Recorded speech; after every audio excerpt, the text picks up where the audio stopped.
सवाल है रोटी का, और जब रोटी का सवाल आता है तो कोरोना की कहानी भी आती है। अगर अपने से बिछड़ जाएं, घर से बहुत ज्यादा दूर रहने की नौबत आ जाए, तो फिर रोटी का सवाल कितना बड़ा हो जाता है, गाजियाबाद की एक रिपोर्ट आपको बताएगी। जतिन गोस्वामी मेरे सहयोगी ऐसे हैं जो रिपोर्ट की तह तक जाते हैं, रिपोर्ट का मर्म समझते हैं और लेकर के आते हैं। जतिन की यह रिपोर्ट आपको बताएगी कि एक ट्रक ड्राइवर, एक क्लीनर, हालांकि कुछ दिन पहले भी हमने एक अलग रिपोर्ट बताई थी और दिखाई थी, लेकिन यह रिपोर्ट आपको बताएगी कि कोरोना में फंसे ट्रक ड्राइवर और क्लीनर किस तरह से अपना गुजारा कर रहे हैं। और हां, इनके सामने भी रोटी का सवाल है, रोटी है और ये तस्वीरें हैं, देखिए।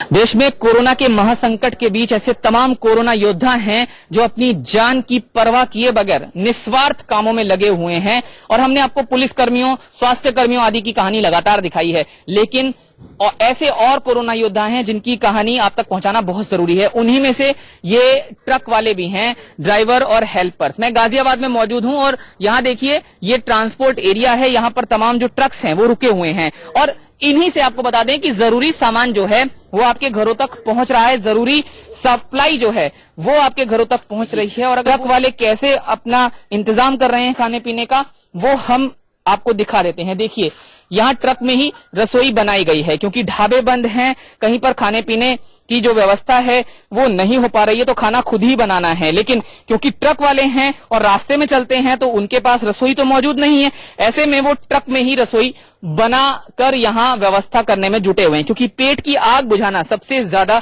जरूरी है इनसे, क्योंकि ढाबे तो बंद हैं। फिर कोई मदद आई आपके पास कहीं से? मदद आया था पहले, 5-7 रोज से नहीं आ रहा है सर जी। तो खाने पीने की व्यवस्था पूरी है, पैसे वगैरह खत्म तो नहीं हो गए हैं? आर्थिक क्योंकि स्थिति भी आप लोगों की लंबे समय से जब आप एक जगह रुके होंगे तो मुश्किल हो रहा होगा। बहुत मुश्किल हो रहा है सर जी। खाने पीने का भी तो तकलीफ आ रहा है। हाँ। वो गांव से मालिक 2-4 पैसा भेजता है तो खाते हैं, एक बार बनाते हैं, 3 टाइम खाते हैं। किस माध्यम से भेजते हैं मालिक आपको पैसा, कैसे भेजते हैं? भेजते हैं वो दूसरा को अकाउंट में भेजते हैं, तो वो भी पैसा लेता है अकाउंट वाला जो ला के देता है। मतलब आपका कहना है कि किसी के अकाउंट में वो पैसा भेजते हैं, फिर आप जब उस शख्स से पैसे लेने जाते हैं तो वो भी आपसे कमीशन लेता है? कमीशन लेता है जी जी। पानी की व्यवस्था क्या, पानी कैसे? पानी सर वो आता है, वो खरीद के लेना पड़ता है।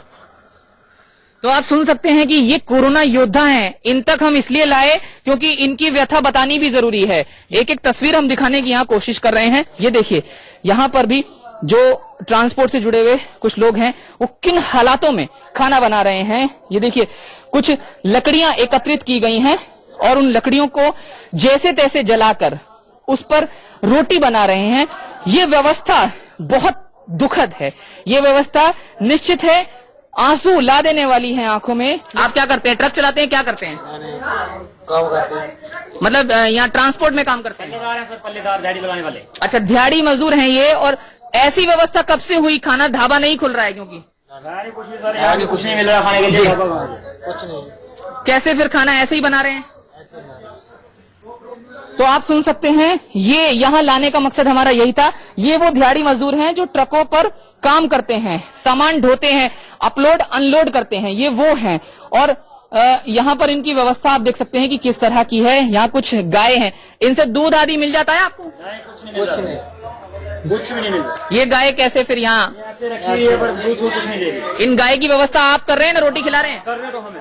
तो आप देखिए, इन हालातों में भी ये पशुओं का भी पेट भर रहे हैं, लेकिन इनकी व्यवस्था, इनके जो बारे में तमाम चीजें हैं वो आप तक पहुंचाना बहुत जरूरी था, इसलिए हम आपको यहां पर लेकर आए। गाजियाबाद से जतिन गोस्वामी, इंडिया न्यूज।